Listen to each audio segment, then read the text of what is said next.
Youtuber, né, gente? Mas eu sou professor, eu tenho que continuar. Olá, meu nome é Hugo Braga e eu estou aqui um pouco hoje para falar para vocês a respeito do chamado romance de 30, também chamado de romance regionalista ou neorrealista, né, dentro do que a gente conhece como modernismo brasileiro. O modernismo brasileiro ele vai ser conhecido por duas grandes fases. Depois da segunda metade do século XX, a gente vai entrar em contato com o que a gente chama de poesia e de prosa pós-moderna. Então a gente vai falar apenas em duas fases. Tanto na primeira quanto na segunda fase, a produção acontece tanto no campo da poesia quanto no campo da prosa. Então, nas duas fases a gente vai ver a publicação de poemas, romances, enfim, e de narrativas as mais diversas. Se a primeira fase foi um pouco mais inovadora, a segunda fase retomou, né, características de produções anteriores, claro, trazendo em si certas inovações. É o que a gente vai falar aqui um pouco hoje. O romance de 30, ele vai ser conhecido como o romance que vai retomar de dois movimentos anteriores certas características, né? Na tentativa de apresentar um retrato mais fiel, vamos dizer assim, de uma realidade que não era das melhores, em especial no sertão nordestino, a ideia dos autores vai ser mostrar essa nossa condição de subdesenvolvimento, né? E as relações que acontecem nesse sertão. Enfim, do regionalismo romântico, uma prosa que já havia acontecido lá no século XIX, né, é retomada essa ideia de analisar-se o espaço, né, as características do ambiente e das pessoas que ali vivem. Mas não é mais o olhar idealizado do romantismo que trazia o sertanejo, visto sempre de forma bela, pura, enfim, da vida como se fosse uma vida melhor, a vida do campo. Agora a gente vai ter um olhar mais determinista, né, de demonstração da relação entre as relações sociais, econômicas, né, estruturais ali daquele ambiente e o comportamento das pessoas, como o meio é capaz de condicionar o homem. É daí que a gente traz essa ideia de determinismo. E do realismo, lá do século XIX também, que se sucedeu ao romantismo, nós vamos procurar fazer uma análise mais aprofundada das relações sociais que vão pautar, né, a vida aí entre, por exemplo, o trabalhador e o patrão, né, entre o militar e o civil, entre o humano e o animal, enfim, todas essas relações vão ser desenhadas na maior parte dessas obras que nós vamos analisar. A ideia dos escritores de então era apresentar esse quadro crítico, né, muito baseado nas suas próprias experiências. José Lins do Rego, Raquel de Queiroz, Graciliano Ramos, todos eles eram autores nordestinos, alagoanos, pernambucanos, cearenses, enfim. E eles vão viver essas experiências, vão sentir essas experiências e vão tentar apontar, né, formas de alterar essa realidade através dos seus romances, das suas histórias. É sempre bom lembrar, a gente está vivendo aqui a Era Vargas, né, a partir de 1930. Então, muitos desses escritores vão ser perseguidos pelos órgãos de censura desse governo. Graciliano Ramos chega a ser preso, por exemplo, e lá escreve um livro, né? Depois que ele sai, ele escreve um livro chamado Memórias do Cárcere, no qual ele vai relatar a experiência dele ali, de vivenciar a prisão, a perseguição por fazer uma arte com causas sociais, uma arte engajada. Bom, a ideia aqui, né, dessa forma um pouco ainda determinista, de estudar, de analisar, de entender como o meio impacta sobre o humano, né, sobre o indivíduo. Se eu vivo num lugar inóspito, difícil, com uma vida árida, a tendência é que eu me porte dessa mesma maneira. O romance mais emblemático desse período, que nós vamos falar a seguir, é Vidas Secas, em que, né, os personagens reproduzem no seu comportamento todo o ambiente de secura em que eles vivem. Então, as palavras deles são secas, o comportamento deles são seco, a vida deles é seca como é seco, né, o ambiente ao seu redor. Então, a ideia é retratar uma região específica, né, com todas as suas particularidades geográficas, aquilo que no pré-modernismo nós víamos já lá nos sertões de maneira um pouco mais cientificista, né? Aqui vai aparecer de maneira mais literária, mais ficcional, mas com a ideia de retratar todos os tipos humanos, né? Daquela região, dessas regiões, com as suas práticas sociais e culturais próprias. Enfim, na análise da estrutura social, vai ficar claro, então, como eu já havia dito anteriormente, essa ideia de como a vida do sertanejo é penosa, não é? Como ele é desumanizado, a relação do humano com o animal. O humano, muitas vezes, ele se aproxima mais do animal, no seu comportamento, no seu jeito de se expressar, do que de outros humanos, principalmente aquele que é explorado, o mais simples, o sertanejo mais simples, né? Então, a ideia desses sertanejos relatar quais são os dramas, né, psicológicos vividos por esses personagens. Então há um aprofundamento na tentativa de análise feita muitas vezes pela voz do narrador, que representa uma figura, né, diferente, principalmente no grau de escolaridade com relação àqueles sertanejos que estão sendo ali retratados, dentro dessa estrutura típica de exploração do coronelismo, né, no Nordeste e em várias outras regiões do Brasil. A ausência do Estado faz com que líderes locais, né, grandes fazendeiros, chamados de coronéis, controlem ali a lei e as relações econômicas, a polícia e as instituições daquelas regiões. Então eu vou apagar e vou escrever o nome de alguns autores e obras para que a gente possa, lendo o livro, vocês acompanhando no livro de vocês, eu no meu aqui, verificar como se dão, né, essas características do chamado romance de 30.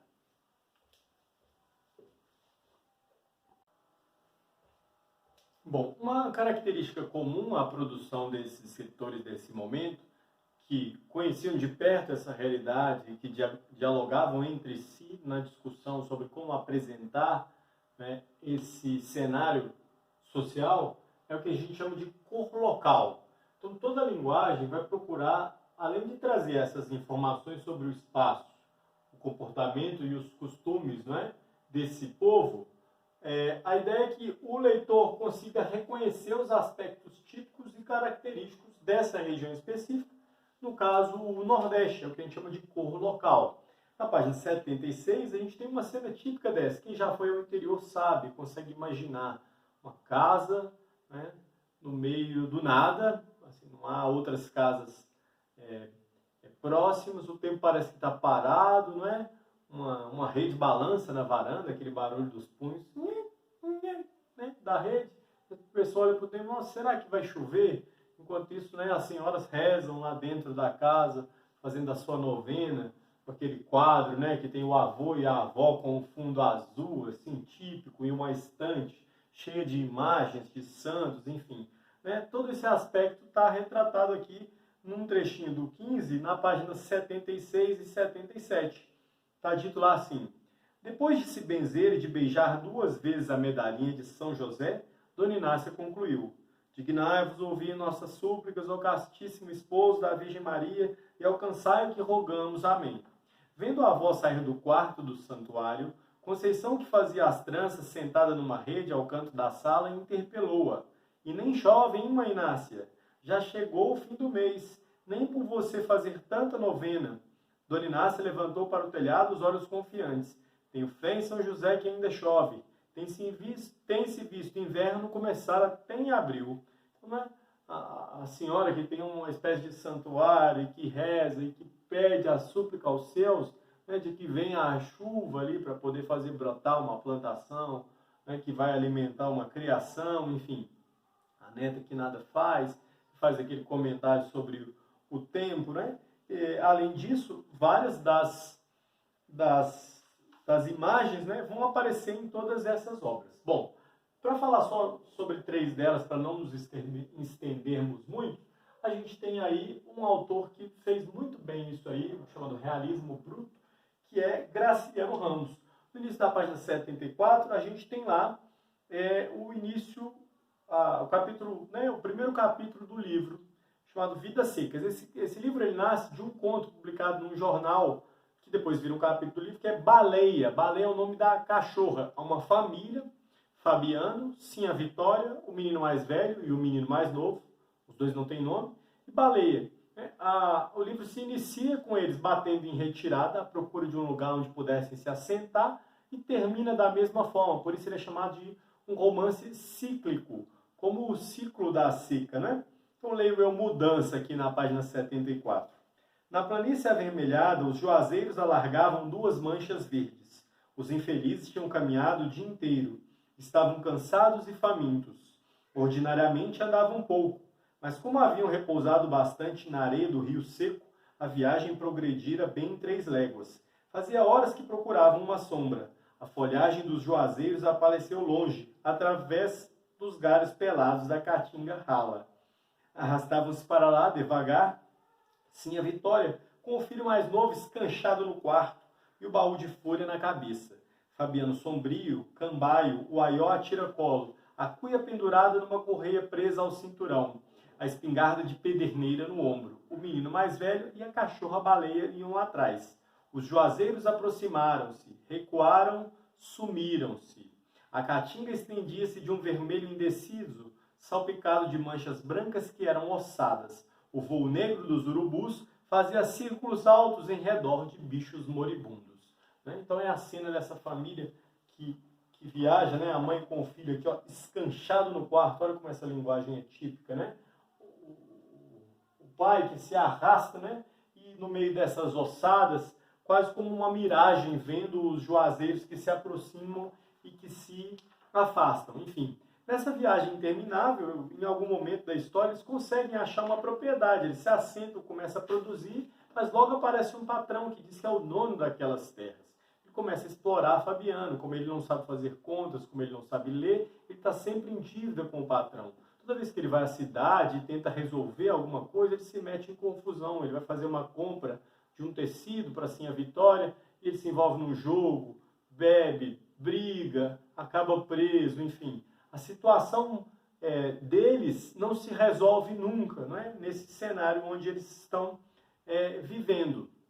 Então, o ambiente faz com que a gente reflita sobre o comportamento dos personagens, né? Verificando que os personagens se comportam e se sentem daquela maneira, por tanto conviver. Então, um aspecto típico que a gente vai ver refletido nisso é o que a gente chama de animalização humana ou humanização animal. Baleia é a personagem reconhecida por ser a personagem mais humanizada. Ela pensa, ela tem sonhos, ela raciocina, não é?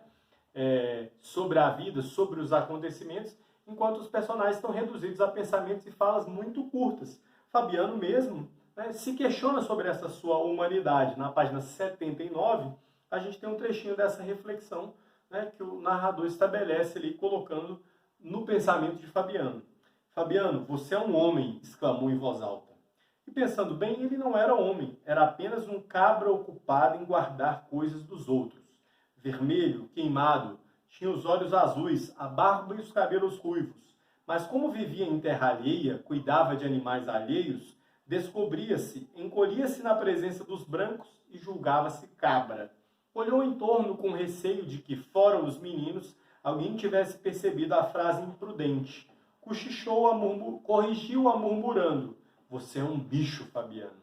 Isto para ele era motivo de orgulho, sim senhor. Um bicho capaz de vencer dificuldades. Enfim, né? Então, na presença dos demais humanos, dos outros, ele não se sentiu igual, ele se sentiu igual na presença dos animais. Então, para ele, é mais orgulhoso se sentir como um animal do que como um humano. Uma grande inovação estrutural que a gente vê reproduzida nesse livro é o que a gente chama de discurso indireto livre, né, em que vai haver uma mistura entre as falas de um narrador onisciente, que fala em terceira pessoa, e não só os pensamentos, mas também as falas do personagem. Bom, é possível dar uma aula só sobre essa obra, há muita coisa a ser dito, né, mas o nosso tempo é curto. José Lins do Rego vai ser outro autor importante, porque ele vai viver lá em Pernambuco, né, na sua infância, nas fazendas da sua família, as fazendas de produção de cana-de-açúcar, né, dos engenhos.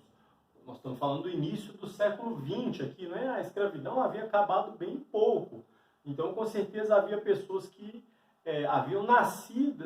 tinham nascido ainda durante a escravidão, que depois se tornaram libertos, mas que permaneceram praticamente nas mesmas condições sociais. Então, ele viu e vivenciou isso, né? E numa trilogia de romances em que ele vai falar sobre isso, né? O primeiro deles é Menino de Engenho.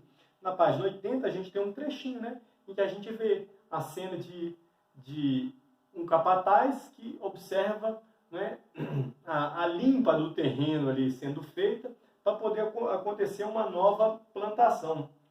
Olha aqui na página 80, acompanhem comigo aí, por favor, lá no finalzinho. Estavam na limpa do partido da várzea, o eito bem pertinho do engenho. Da calçada da casa grande, viam-se no meio do canavial aquelas cabeças de chapéu de palha velho subindo e descendo no ritmo do manejo da enxada. Uns 80 homens comandados pelo feitor José Felizmino, de cacete na mão, reparando no serviço deles. Deixa de conversa, gente, gritava seu José Felizmino. Bota para diante o serviço. Com um pouquinho o coronel está aqui gritando. Manuel Riachão puxava o eito na frente, como um baliza. Era o mais ligeiro, sempre na dianteira, deixando na bagagem os companheiros. O moleque Zé Passarinho remanchando, o último do eito.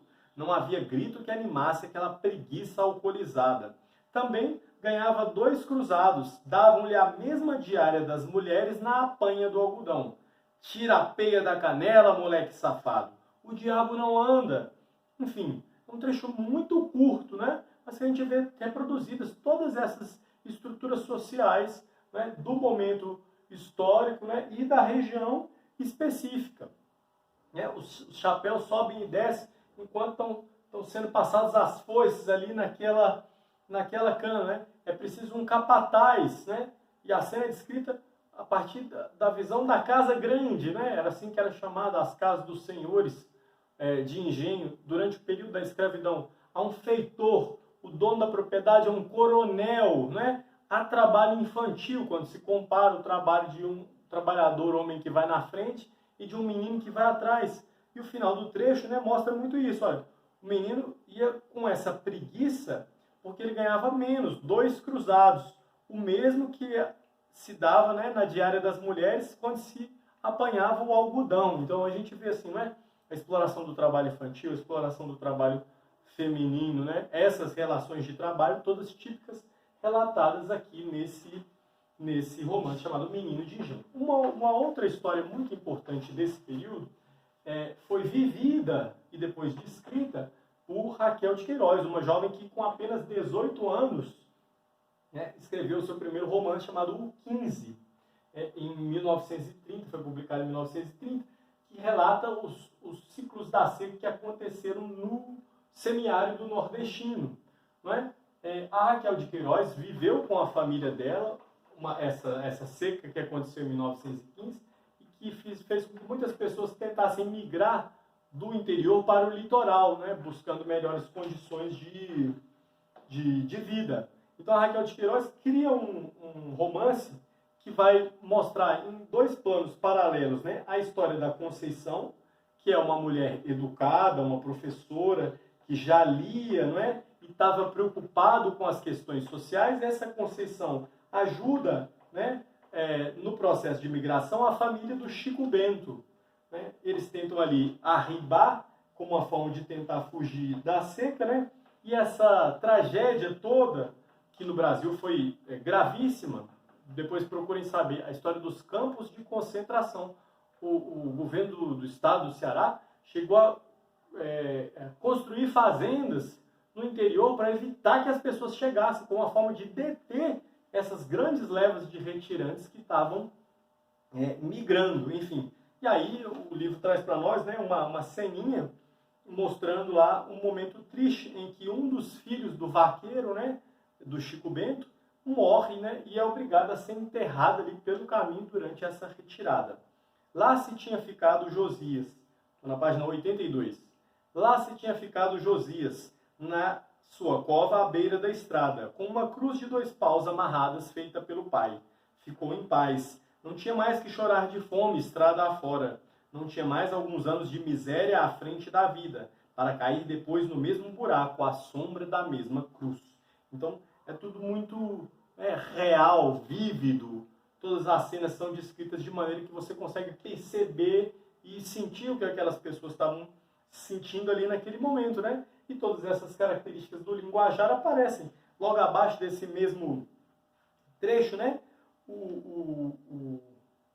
A Raquel de Queiroz, né, traz um outro trecho, numa fala em que o Chico Bento diz a respeito desse processo de imigração, dizendo, olha, se a gente tivesse condições, nós ficaríamos. E ele fala isso de uma maneira muito própria, né?